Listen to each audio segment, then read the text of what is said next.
చిల్లకూరు మండలం లింగవరం పంచాయతీలో ఉన్న జిందాల్ పవర్ లిమిటెడ్ కంపెనీ నందు స్థానికులకు ఉద్యోగాలు కల్పించాలని కోరుతూ శాంతియుత నిరసన చేపట్టిన గూడూరు శాసనసభ్యులు పాసం సునీల్ కుమార్.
నిరుద్యోగులకి ఉద్యోగాలు ఏమని చెప్పి రిక్వెస్ట్ చేస్తున్నాం తప్ప ఇప్పుడు లేదని చెప్పి నేను తెలియజేస్తూ ఖచ్చితంగా యాజమాన్యం ఇవన్నీ కూడా ఆలోచించి రాబోయే కూడా ఎక్కడ ఇబ్బంది లేకుండా చేయాలని కోరుకుంటూ, అలాగే రాబోయే ఫ్యాక్టరీ క్రిప్ సిటీ మిగతా ఫ్యాక్టరీ చాలా వస్తున్నాయి, వాటిలో కూడా స్థానికులకి మొదటి ప్రిఫరెన్స్ ఇచ్చి ఉద్యోగాలు ఇవ్వాలని చెప్పి నేను రిక్వెస్ట్ చేస్తున్నాం. కాబట్టి మా రిక్వెస్ట్ని, మా విన్నపాన్ని ఫ్యాక్టరీ యాజమాన్యం అంగీకరించాలని చెప్పి కోరుతూ, ఇక్కడ ఒకటి రెండిద్దరు ఉద్యోగస్తులు కూడా చెట్టపేరు జిందాలకి.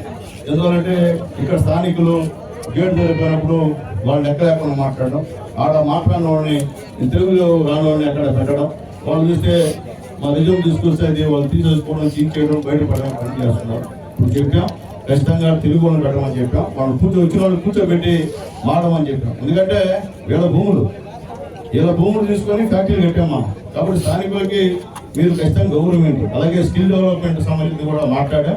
అది కూడా మా వాళ్ళకి ఏ పని మీద వాళ్ళకి ఒక ట్రైనింగ్ ప్రోగ్రామ్ ఇస్తే దాంట్లో సూట్ అయితే వాళ్ళు కూడా ముందు ట్రైనింగ్ ఇచ్చి చేర్చుకోమని చెప్పి కూడా యజమాని రిక్వెస్ట్ చేసామని చెప్పి నేను తెలియజేస్తున్నా. ఈరోజు వచ్చినటువంటి ఎన్డీఏ సంబంధించిన అందరు నాయకులు కూడా పేరు పేరున ధన్యవాదాలు తెలియజేస్తున్నా. ఒక మాటతో నిరుద్యోగులు ఇబ్బందులు ఉన్నారు, నిరుద్యోగులు న్యాయం చేయాలి రాండే అంటే అందరూ కూడా వచ్చారు. అదేవిధంగా శాంతియుతంగా ఎక్కడ చిన్న ఇన్సిడెంట్ లేకుండా మేము అందరం కూడా ఈరోజు డిసిప్లిన్గా మా నాయకులను నడుచుకున్నందుకు మా వాళ్ళందరూ కూడా పేరు పేరున ధన్యవాదాలు తెలియజేస్తున్నాం. ఎందుకంటే ముందు గాంధీ గారి లాగా మనం సహనంతో ఉండాలా, సత్యాగ్రహంతో ఉండాలా, సౌందర్యం కూడా వచ్చింది కదా. కాబట్టి మనం కూడా ఆ దారిలో పోదాం. మా నాయకుడు చెప్పేది అదే. మా నాయకుడు లాగా ఆడొచ్చి పోలీసు చెప్తాను ఈ కథలు చెప్పే పరిస్థితి మా నాయకుడికి లేదు. పోలీసు అంటే గౌరవం, రావడానికి ఎక్కువ కూడా మేము కట్టుబడి ఉన్నాం వాటికి. కాబట్టి అవతల నాయకుడిలాగా ఇబ్బంది పెట్టే పరిస్థితి మా లేదని చెప్పి నేను తెలియజేస్తూ, ఇవన్నీ సమగ్రంగా అన్ని రాసుకున్నాం. అన్నీ కూడా మా కలెక్టర్తో మాట్లాడి ఖచ్చితంగా మా యొక్క నిరుద్యోగుల యొక్క సమస్యల్ని త్వరలో తీర్చేటువంటి కార్యక్రమాలు చేస్తామని తెలియజేస్తూ, అలాగే ట్రిప్స్కి సంబంధించినటువంటి డబ్బులు కూడా ఆన్లైన్లో ఈ రోజు నుండి పడుతున్నాయి. వాళ్ళకి దాదాపు 8 లక్షల రూపాయలు మనం చంద్రబాబు నాయుడు గారు శాంక్షన్ చేశారు. ఎంతో 1-2 లక్షలు అనే దాన్ని బట్టి చంద్రబాబు నాయుడు గారు మా కలెక్టర్ గారు సహాయ సహకారాలతో 7 లక్షల రూపాయలు రోజు ఎక్కడ వివాదం లేకుండా, డిస్ప్యూట్ లేకుండా అందరూ కూడా 7 లక్షల రూపాయలు ఈ రోజు అకౌంట్లో పడేటువంటి కార్యక్రమం ఉంది. త్వరలో ఇంకో కార్యక్రమం పెట్టి కలెక్టర్ గారితో మాట్లాడి వివాదాస్పదం దగ్గర కూర్చొని మాట్లాడి అవి కూడా సమస్య లేకుండా పరిష్కరిస్తాం. ఎవరు ఇబ్బంది పడకూడదు. ఒకవేళ మీ గ్రామాల్లో నేను మళ్ళీ చెప్తాను ఫస్ట్ మూలంగా చెప్తున్నా, మీ గ్రామాల్లో వీడు మూలన్న వాళ్ళు ఎవరైనా పేదవాళ్ళు అడిగితే దయచేసి వచ్చిన వాళ్ళు వీళ్ళు మాట్లాడుకొని వాళ్ళకు కూడా కొంచెం సహాయం చేస్తే ఊరంతా ప్రశాంతంగా ఉంటుంది. అట్లా లేకుండా వాళ్ళు వదిలి చేస్తే కొద్దిగా ఇబ్బంది పడే కార్యక్రమం. ఈ విషయంలో ఆల్రెడీ మీటింగ్ చెప్పాను కాబట్టి నాయకులు కూడా వచ్చినారు కాబట్టి ఆ విధంగా పోతే ఎక్కడ కూడా ఇబ్బంది లేకుండా అని చెప్పి తెలియజేస్తున్నాం. అలాగే ఈరోజు ఇక్కడ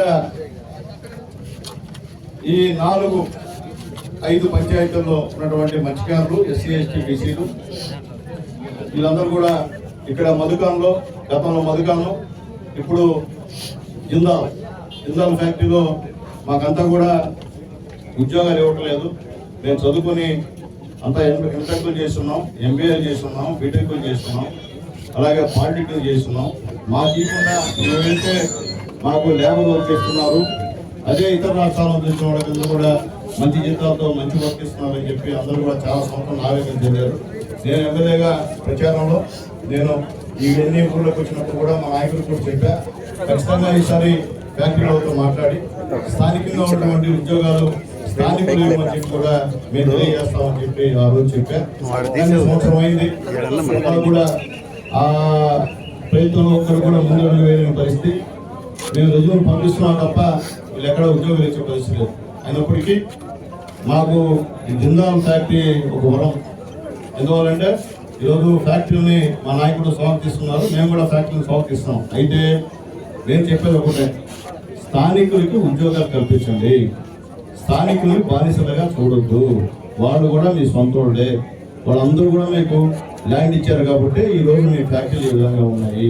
ఒక జిందాల్కే కాదు, నా కాన్స్టిట్యూన్సీ ఉన్నటువంటి అన్ని పరిశ్రమలకంతా కూడా రిక్వెస్ట్ చేస్తున్నాం, దయచేసి స్థానికులకు ఉద్యోగాలు కల్పించమని చెప్పి రిక్వెస్ట్ చేస్తున్నాం. అలాగే సిఎస్ఆర్ ఫండ్స్ కూడా మీ ఇష్టం ప్రకారం కాకుండా స్థానికంగా ఉన్నటువంటి ప్రజాప్రతినిధులు, స్థానిక నాయకులు, స్థానిక ప్రజలు వాళ్ళ మాటిని వాళ్ళకి ఏం అవసరం, ఏది నీడో అది చేయమని చెప్పి కూడా నేను మా కంపెనీ వాళ్ళకు కూడా రిక్వెస్ట్ చేసి చెప్పాను. ఈరోజు ధర్నా అన్నారు. ఇది ధర్నా కాదు, మాకు ఫ్యాక్టరీస్కి ఎటువంటి తగాదాలు లేవు.